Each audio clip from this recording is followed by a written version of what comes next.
बिस्मिल्लाहिर्रहमानिर्रहीम। अस्सलाम वालेकुम स्टूडेंट्स। आज का हमारा लेक्चर जो है वो exercise number 4.2 calculus with analytical geometry की हम इसमें अटैम्प्ट करेंगे। आपको पता है कि चैप्टर नंबर 4 जो है कैलकुलस का ये इंटीग्रेशन पे ही इंडेफिनिट इंटीग्रल्स ये पूरे चैप्टर में है। इससे रिलेटेड बिल्कुल बेसिक किस्म की इंटीग्रेशन के क्वेश्चंस हमने चैप्टर नंबर 4 की पहली एक्सरसाइज 4.1 में किए थे। अब थोड़ी सी हाई लेवल की इंटीग्रेशन है।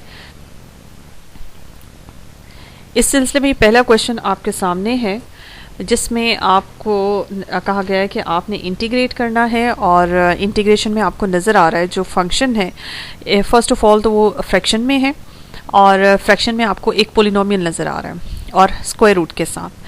इस तरह के जो क्वेश्चंस हैं जितने भी हैं आपने अगर आपको स्क्वायर रूट के अंदर कोई पोलिनोमियल नज़र आए तो आपने हमेशा उसको कोशिश करनी है कि सब्स्टिट्यूशन के मेथड से करें। और इससे रिलेटेड एक क्वेश्चन हमने पिछले एक्सरसाइज में भी किया था लेकिन सेम इसी तरह का हमारे पास इंटीग्रेशन थी, यही पोलिनोमियल था, इसी तरह से स्क्वायर रूट में था लेकिन ये फ्रैक्शन में नहीं था, न्यूमरेटर में था। तो अब यही सेम वही क्वेश्चन उठा के उसने दोबारा दे दिया लेकिन इस वक्त आपका जो पोलिनोमियल है एक तो स्क्वायर रूट के साथ है और दूसरा फ्रैक्शन में यानी कि डिनोमिनेटर में। तो जो काम हमने वहाँ किया था, जो रूल हमने वहाँ लगाया था, सेम वही रूल हम यहाँ पे अप्लाई करेंगे। और रूल क्या है जी, आपको मैंने पहले भी बताया था कि जब भी आपके पास इंटीग्रेशन में पोलिनोमियल की ये शेप आए ए स्क्वायर प्लस एक्स स्क्वायर, जब भी इस शेप का आपके पास पोलिनोमियल आएगा तो इसमें आपने इसको अपने सब्स्टिट्यूशन से सॉल्व करना है। सब्स्टिट्यूशन क्या है और फिर चाहे इसकी पावर आपके पास यहाँ पे इस वक्त देख सकते हैं कि आपके पास इसकी पावर जो है स्क्वायर रूट में है, चाहे स्क्वायर रूट में हो चाहे स्क्वायर रूट में ना हो, इससे कोई फ़र्क नहीं पड़ता। लेकिन फ़िलहाल अगर आपके पास पोलिनोमियल इस शेप का हो यानी कि आपके पास कांस्टेंट है, ए stands for any constant, a constant का स्क्वायर प्लस बीच में प्लस का साइन है और यहाँ पे वेरिएबल का स्क्वायर है। अगर ये सीन आपके पास आ जाए तो इसमें आपने सब्स्टिट्यूशन करनी है। और सब्स्टिट्यूशन क्या है, जहाँ जहाँ एक्स है आपने उसको रिप्लेस करना है इस constant multiplied by tan theta से। ठीक है जी, तो आपने ये सब्स्टिट्यूशन करनी है, चाहे ये न्यूमरेटर में आपके पास ये पोलिनोमियल हो, चाहे डिनोमिनेटर में हो, चाहे फ्रैक्शन में हो, चाहे कुछ भी पावर इसकी हो, जैसे इस वक्त यहाँ पे इसकी पावर 1/2 है, इससे कोई फ़र्क नहीं पड़ता जी। तो इससे होगा क्या, इससे आपके पास वेरिएबल चेंज हो जाएगा। वेरिएबल चेंज के साथ साथ अब आपका पूरा जो क्वेश्चन है, पहले इस वक्त जो वेरिएबल हमें नज़र आ रहा है वो एक्स है। अब हमारा जब आप ये सब्स्टिट्यूशन करेंगे तो सब्स्टिट्यूशन के बाद आपका वेरिएबल जो है आपको थीटा नज़र आएगा। तो स्टार्ट करते हैं, अपने क्वेश्चन के सोल्यूशन की तरफ चलते हैं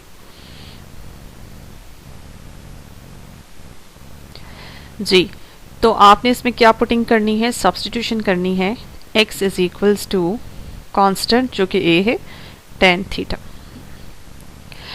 और सब्स्टिट्यूशन में जब आप सब्स्टिट्यूशन करेंगे तो डिनोमिनेटर में आप देख सकते हैं यहाँ पे आपके पास tan थीटा बन जाएगा। और लेकिन आपके पास एक ही वेरिएबल इंटीग्रेशन में होना चाहिए, डिनोमिनेटर जो होल पॉलिनोमियल है वो थीटा वेरिएबल में कन्वर्ट हो जाएगा। लेकिन यहाँ पे जो d है डिफरेंशियल का, ये इसके साथ जो वेरिएबल रहेगा वो x ही रहेगा। तो इसको भी कन्वर्ट करने के लिए ताकि dx जहाँ जहाँ dx है उसकी जगह हमें नज़र आना चाहिए जी d थीटा। तो डी थीटा में कन्वर्ट करने के लिए ये जो आपने सब्स्टिट्यूशन की है, इस सब्स्टिट्यूशन में दोनों तरफ डिफरेंशियल ले लेते हैं। और डिफरेंशियल आपको पता है कि किस तरह से लेते हैं, क्योंकि लेफ्ट साइड पे वेरिएबल एक्स है तो आप एक्स की रिस्पेक्ट से लेंगे और राइट साइड पे आप थीटा की रिस्पेक्ट से लेंगे।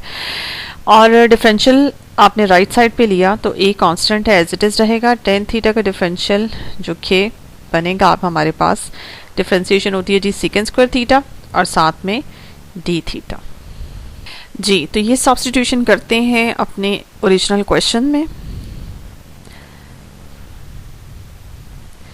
dx की जगह हम पुट करेंगे न्यूमरेटर में a second square theta d theta और डिनोमिनेटर में पुट करेंगे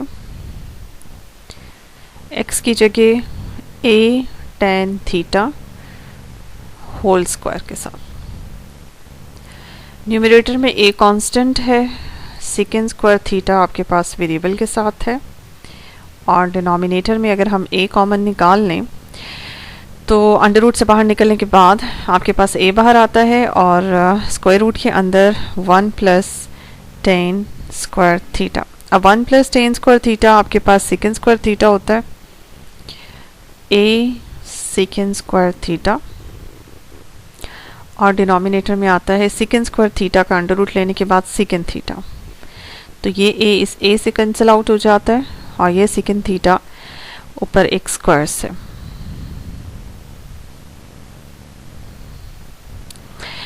नेक्स्ट है जी हमारे पास सेकेंड थीटा सिर्फ बचता है इसके अंदर, डी थीटा। ठीक है जी। अब सेकेंड थीटा की हमें डायरेक्ट इंटीग्रेशन आती है। सेकेंड थीटा की इंटीग्रेशन होती है जी ln of second theta plus tan theta. और चूंकि इनडेफिनेट इंटीग्रल है तो आप इसमें सी ऐड ज़रूर करेंगे, कांस्टेंट एक ऐड करते हैं। यहाँ पे जी हमारा क्वेश्चन हो जाता है ख़त्म। लेकिन एक्चुअली में हमारा ओरिजिनल क्वेश्चन में जो वेरिएबल इस्तेमाल हुआ था वो था x, और हमारा जो आंसर आया है वो थीटा में आ रहा है। तो आपने सिर्फ अपने आंसर को वापस x में कन्वर्ट करने के लिए ये जो आपने सब्सटीट्यूशन की थी, जहाँ जहाँ x था वहाँ थीटा में कन्वर्जन की थी, यही जो आपकी सब्सटीट्यूशन है, इस सब्सटीट्यूशन को इस्तेमाल करते हुए आपने अपने आंसर को थीटा से वापस x में कन्वर्ट करना है। ये देखिए जी, इसमें आप सिंस आपको पता है कि आपने पुट किया था x की जगह a टेन थीटा। अब जहाँ जहाँ टेन थीटा है वहाँ तो आप ये वैल्यू पुट करेंगे। टेन थीटा की जगह आप पुट कर सकते हैं x ओवर a। ये तो आपके पास टेन थीटा का आंसर आ गया। लेकिन सेकेंड थीटा का क्या सीन है? सेकेंड थीटा के लिए आपको पता है कि 1 प्लस टेन स्क्वायर थीटा बराबर होता है जी सेकेंड स्क्वायर थीटा के। और टेन की अगर यहाँ पे आप वैल्यू पुट करते हैं तो 1 प्लस एक्स स्क्वायर ओवर ए स्क्वायर, ये बनती है सेकेंड स्क्वायर थीटा की वैल्यू।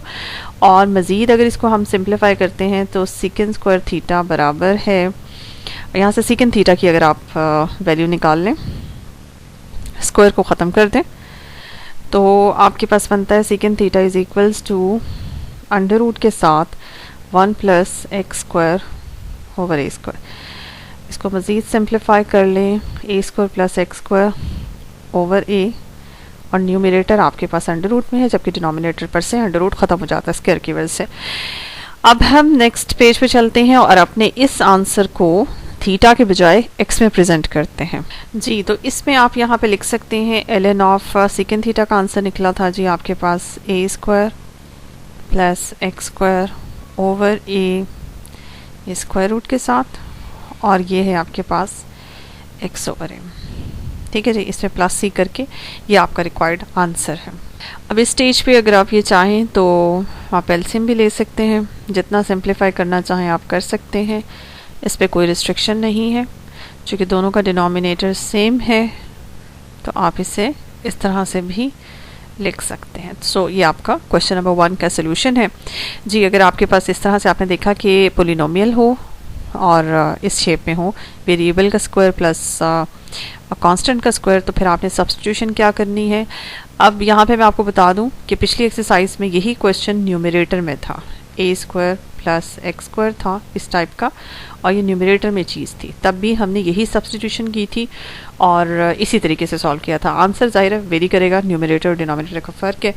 तो ये आपका क्वेश्चन नंबर 1 हमने सॉल्व करके देखा जी। तो नेक्स्ट क्वेश्चन है हमारे पास क्वेश्चन नंबर 2, और क्वेश्चन नंबर 2 में आप देख सकते हैं कि आपके पास अगेन सेम पोलिनोमियल है, और फ़र्क सिर्फ यहाँ पे आपको नज़र आएगा बीच में। पहले था हमारे पास एक्स स्क्वायर यानी कि variable square plus constant square, लेकिन यहाँ पे आपको नज़र आ रहा है variable square minus constant square. अच्छा, अगर आपका वेरिएबल प्लस के साथ हो और कांस्टेंट के साथ माइनस आ रहा हो, कांस्टेंट वाली टर्म के साथ, और चाहे ये क्वेश्चन न्यूमरेटर में हो, डिनोमिनेटर में हो, किसी पावर के साथ हो या विदाउट पावर हो, जब भी आपका पॉलिनोमियल इस शेप का होगा इंटीग्रेशन के अंदर, आपने जो सब्स्टिट्यूशन करनी है वो सेम वही रूल वही रखना है कि वेरिएबल को पुट करना है constant multiplied by some trigonometric function. अब प्लस के केस में हमने tan पुट किया था, जबकि माइनस के केस में हम पुट करेंगे सीकेंड थीटा को। ठीक है जी, तो यही इसका यही उसूल रखते हैं, और यहाँ पे अपने सोल्यूशन की तरफ चलते हैं।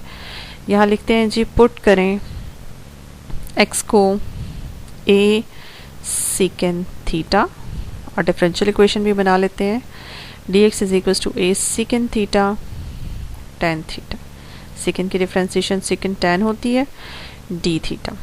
इसको पुट करते हैं इस अपनी क्वेश्चन नंबर 1 की स्टेटमेंट में, a second theta tan theta d theta over variable है जी a second theta whole square minus a square, a second theta tan theta over a common निकलेगा, अगर a स्क्वायर कॉमन निकलेगा तो under root के बाहर से बाहर आने के बाद वो a बन जाएगा और नीचे अंडर रूट में आपके पास होगा जी second square theta minus 1 d theta, और a से कैंसिल। अब हम सब जानते हैं second square theta minus 1 tan theta बनता है, और tan स्क्वायर थीटा वो अंडर रूट के बाद tan थीटा रह जाएगा, और d थीटा की कैंसिलेशन हो जाती है, और जो पीछे आपके पास बचता है वो बचता है जी सेकेंड थीटा d थीटा जी। तो सेकेंड थीटा डी थीटा का अगेन आपके पास आंसर क्या आता है जी, ln ऑफ सेकेंड थीटा की डायरेक्ट आपके पास इंटीग्रेशन होती है second plus tan, ln of second plus tan। और अगेन सेम वही केस है, आपने थीटा के फॉर्म में आंसर नहीं देना, आपने आंसर देना है वेरिएबल x की फॉर्म में। तो आपकी ओरिजिनल सब्स्टिट्यूशन क्या थी, आपने पुट किया था x की जगह a सेकेंड थीटा, तो सेकेंड थीटा का आंसर यहाँ से निकलता है x ओवर a,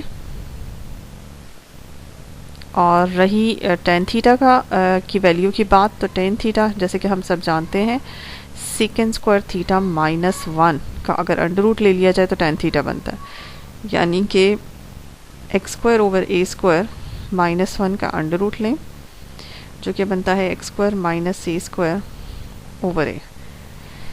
ये जी आपके पास tan थीटा का आंसर आया है। इसमें अगर हम यहाँ पे सब्स्टिट्यूट कर दें तो ये बनता है ln of x over a plus x square minus a square over a, numerator है जी अंडर रूट के साथ। मज़ीद अगर आप इसका एलसीएम ले लें तो आपके पास बनेगा x plus under root X square minus a square over a। ये आपका फाइनल आंसर है, ये जी आपका फाइनल आंसर है जो कि पहले वाले आंसर से मिलता जुलता है। पिछले क्वेश्चन में भी हमने देखा हमने कौन सी सब्स्टिट्यूशन की थी। एक्चुअली में ज़्यादा इंपॉर्टेंट चीज़ यहाँ पे ये है कि आपने ये पहचाना है कि आपको सब्स्टिट्यूशन कौन सी करनी है। अगर आपने सही सब्स्टिट्यूशन ना की तो आप फिर यहाँ पे जो है वो आप आंसर तक आप सॉल्व नहीं कर पाएंगे। आप खुद ही देखेंगे जब आप सब्स्टिट्यूशन करेंगे आपके पास क्वेश्चन जो है वो सिंप्लीफाई नहीं हो पाएगा। तो ये आपने याद रख लेना है कि हमने किस केस में पॉलिनोमियल की किस शेप में कौन सी सब्स्टिट्यूशन की है जी। तो नेक्स्ट क्वेश्चन है हमारे पास क्वेश्चन नंबर 3 जिसमें आपको tan x की इंटीग्रेशन करनी है। देखिए tan x की इंटीग्रेशन का डायरेक्ट फार्मूला जो है वो तो ज़ाहिर है हम नहीं अप्लाई करेंगे, हमने इसमें कुछ स्टेप्स करने हैं जिससे हमें पता चले कि tan x की इंटीग्रेशन करते कैसे। सबसे पहले तो ये है कि tan को स्प्लिट करते हैं sin x over cos x में dx। अच्छा, इसमें आप ये देखें कि डिनोमिनेटर में आपके पास cos x है और हम सब जानते हैं कि अगर cos x का डेरिवेटिव लिया जाए तो आपके पास आंसर में जो है वो माइनस साइन x आता है। अब डिनोमिनेटर में जो ट्रिग्नोमेट्रिक फंक्शन पड़ा हुआ है उसका डेरिवेटिव न्यूमरेटर में आपके पास मौजूद है, लेकिन कमी जो है वो माइनस की है। तो आप इस कमी को पूरा करने के लिए माइनस से मल्टीप्लाई और डिवाइड कर लें, यानी कि 2 दफ़ा आपने माइनस से मल्टीप्लाई कर दिया, वो बैलेंस हो जाएगा। अब अगर डिनोमिनेटर में पड़े हुए किसी भी फंक्शन का डेरिवेटिव न्यूमरेटर में मौजूद है तो फिर उसका जो रूल है इंटीग्रेशन का वो ये होता है कि आप उसका ln ऑफ दैट फंक्शन कर सकते हैं। उसकी जो इंटीग्रेशन बनती है वो ln ऑफ द डिनोमिनेटर बनती है, यानी कि ln ऑफ cos x इसकी इंटीग्रेशन बनेगी। ये रूल है कि डिनोमिनेटर में पड़े हुए फंक्शन का अगर डेरिवेटिव न्यूमरेटर में मौजूद है तो आप उसकी इंटीग्रेशन अगर वो पावर 1 के साथ है, जैसे कि पावर 1 के साथ, अब cos x को हम ऊपर नहीं ला सकते, cos की इस वक्त होल पावर जो है वो 1 है, आप इसको न्यूमरेटर में नहीं ला सकते, आपने इसको डिनोमिनेटर में ही रखना है, बस इसका डेरिवेटिव ऊपर बना लें जो कि बना हुआ है। थोड़ी सी हमने चेंजिंग्स करनी थी, थोड़ी सी हमें माइनस की ज़रूरत थी, वो हमने खुद से बना लिया। माइनस चूँकि कांस्टेंट है, -1, तो कांस्टेंट से मल्टीप्लाई डिवाइड किया जा सकता है। बहरहाल अगर ये सारा सीन हो तो फिर डिनोमिनेटर में पड़े हुए डिनोमिनेटर में पड़े हुए फंक्शन की जो इंटीग्रेशन है वो ln ऑफ दैट फंक्शन हो जाती है। तो इस तरह से आपके पास इंटीग्रेशन का आंसर आया, लेकिन इसको थोड़ा सा मॉडिफाई कर सकते हैं। अगर इस -1 को cos की पावर में पहुंचा दिया जाए तो ये आपके पास बन जाएगा 1/cos x, और 1/cos x हम सब जानते हैं कि secant x होता है। तो फाइनल जो आपके पास आंसर आता है, आप चाहे इस स्टेज पे आंसर कंसिडर कर लें -ln ऑफ cos x या फिर ln of secant x plus constant c।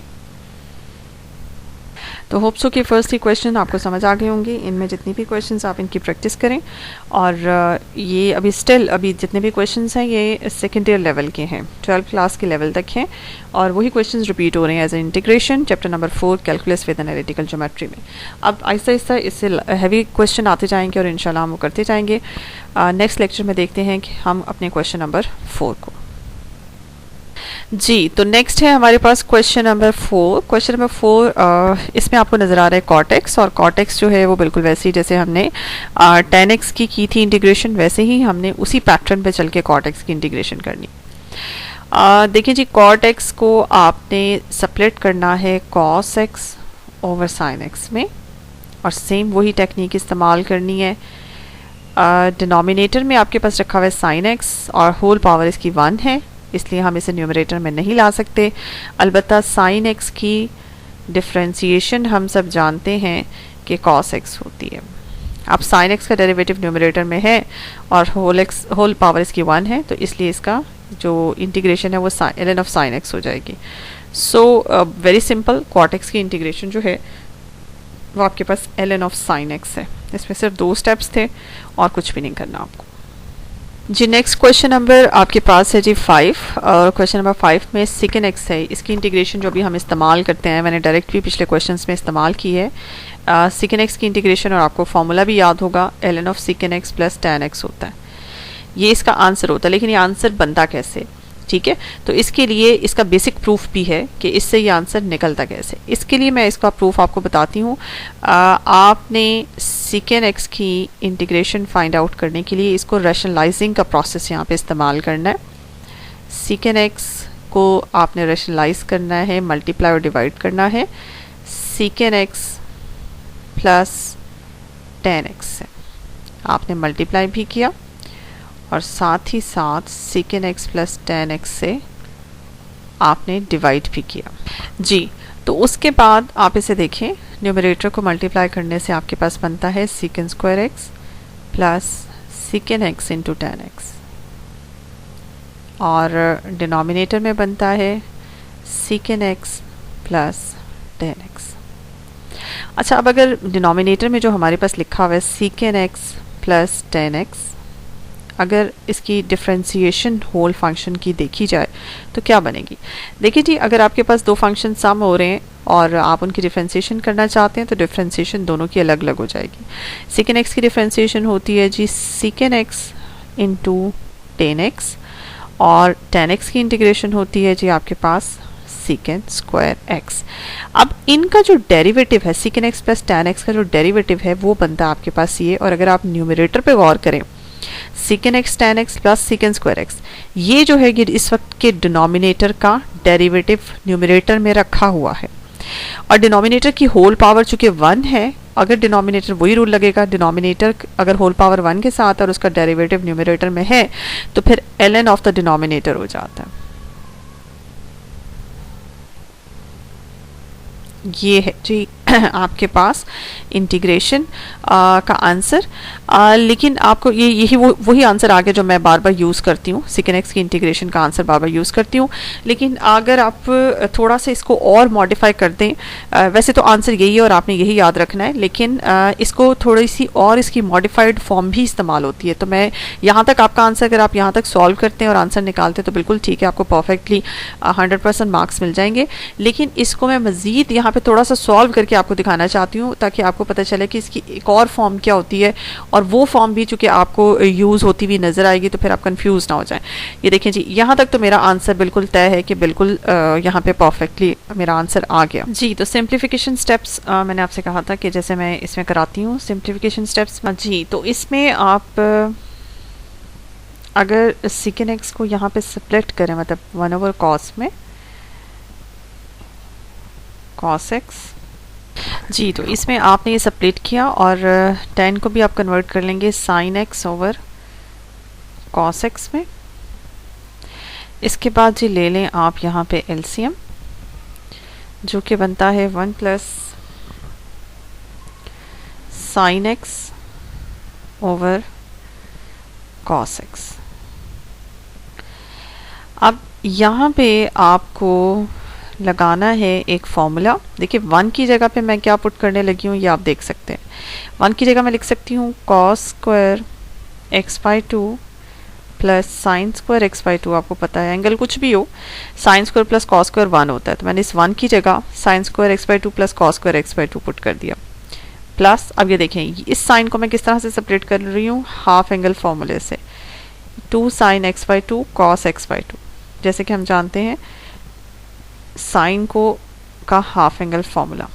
उसके बाद डिनोमिनेटर में देखिए मैंने क्या किया, cos x को मैं पुट करने लगी हूँ अगेन हाफ एंगल फॉर्मूले से। सिंस यहाँ फॉर्मूला लिख दूँ, फॉर्मूला होता है जी sin 2 थीटा बराबर होता है 2 sin थीटा cos थीटा के। ठीक है, यहाँ पे साइन का जो भी एंगल होगा उसका हाफ साइन और कॉस के साथ जाएगा। सेम यही बात मैंने यहाँ पे अप्लाई की है, साइन का जो भी एंगल है उसका हाफ मैंने साइन और कॉस के साथ कर दिया और 2 जो है वो फॉर्मूले का यहाँ पे लगेगा। इसके अलावा एक और फॉर्मूला होता है, वो फॉर्मूला ये होता है कि cos 2 थीटा बराबर होता है cos square theta minus sine square theta के। यहाँ पे cos का जो एंगल होता है उसका हाफ एंगल cos स्क्वायर के साथ और हाफ जो है वो साइन स्क्वायर के साथ होता है। लेकिन अगर यहाँ पे आपके पास cos थीटा हो जाए तो फिर राइट हैंड साइड पे cos square theta by 2 minus sine square theta by 2, यानी कि इस फॉर्मूले में कंफर्म यहाँ पे ज़रूरी नहीं कि 2 थीटा ही ऑलवेज होगा, कुछ भी हो सकता है एंगल, बस जो भी होगा आप उसका हाफ cos और साइन के साथ कर दीजिएगा। सेम यहीं पे यहाँ पे भी इस फॉर्मूले में भी यही बात है, साइन के साथ जो भी एंगल होगा उसका हाफ यहाँ साइन और cos के साथ चला जाएगा। तो अब यहाँ डिनोमिनेटर में मैं इस लिहाज से अगर इसे सेपरेट करती हूँ तो ये मेरे पास बनता है cos square x/2 minus sine square x/2। Next में न्यूमरेटर में आपके पास बनता है साइन x/2 जी। तो इसमें न्यूमरेटर में आपके पास बनता है sign x/2 plus cos x/2 का होल स्क्वायर, जबकि डिनोमिनेटर में अगर आप a square minus B square का फॉर्मूला लगाते हैं तो आपके पास बनता है cos x/2 minus sine x/2 and cos x/2 plus sine x/2। इसको मॉड बंद कर दें। ये हिस्सा जो है ये आपके साथ ये कैंसिल हो जाएगा और नेक्स्ट आपके पास जी, तो नेक्स्ट आपके पास जो बनता है वो है cos x/2 minus sine x/2। अब नेक्स्ट स्टेप आपने ये करना है, न्यूमरेटर और डिनोमिनेटर दोनों को cos से डिवाइड कर देना है। यहाँ बनेगा जी sine x/2 plus cos x/2 divided by cos x/2, और इसी तरह से इसको ज़रा बड़ा कर लें। डिनोमिनेटर को भी करेंगे cos x/2 minus sine x/2 divided by cos x/2। Balance करने के लिए न्यूमरेटर और डिनोमिनेटर दोनों को आपने cos से डिवाइड कर दिया। फर्दर है जी आपके पास sine over cos tan x/2 plus 1 और डिनोमिनेटर में 1 माइनस tan x/2। अब इसको सीधा करके अगर हम लिखें तो बनता है जी 1 plus tan x/2 over 1 minus tan x/2। Next step में इसको लिख सकते हैं, 1 को लिख सकते हैं जी tan π/4 प्लस tan x/2। इसी तरह से डिनोमिनेटर में tan π/4 tan x/2। अब ये जो आपके पास फॉर्मूला बनता है tan अल्फ़ा प्लस बीटा का जी। तो इसमें आप ये देख सकते हैं कि tan π/4 प्लस tan x/2 और बेसिकली फॉर्मूला यहाँ पे tan अल्फ़ा प्लस बीटा का फॉर्मूला है। tan अल्फ़ा प्लस बीटा का फॉर्मूला होता है जी tan alpha plus tan beta over 1 minus tan alpha tan beta. ठीक है, तो वो फॉर्मूला मैं यहाँ पे इंसर्ट करने की कोशिश कर रही हूँ। tan अल्फ़ा की जगह आपके पास अल्फ़ा की जगह π/4 है और बीटा की जगह आपके पास x/2 है। फिर 1 फॉर्मूले का माइनस, अब यहाँ पे आपके पास था सिर्फ tan x/2 और tan x/2 के साथ मल्टीप्लाई अगर मैं 1 को करूँ तो 1 की जगह मैं tan π/4 लिख सकती हूँ। तो ये फॉर्मूला जो है आपका बनता है tan अल्फ़ा है जी π/4 और बीटा है आपके पास x/2। ये आपके पास फाइनल आंसर आता है। तो आपके पास इनिशियल आंसर क्या था? आपके पास इनिशियल आंसर था ln of secant x plus tan x और उसको आपने, ये इनिशियल आंसर था और उसके ऊपर आपने वर्किंग की और वर्किंग करके ये आंसर जो है इस फॉर्म में भी आपको आंसर याद करना होगा। अब देख लें अगर आपके पास इस फॉर्म में आपने आंसर को ला के प्रूफ करना हो तो किस तरह से आपने मैक्सिमम स्टेप्स किए हैं। तो ये दोनों फॉर्म्स जो हैं आपकी यूज़ होती हैं।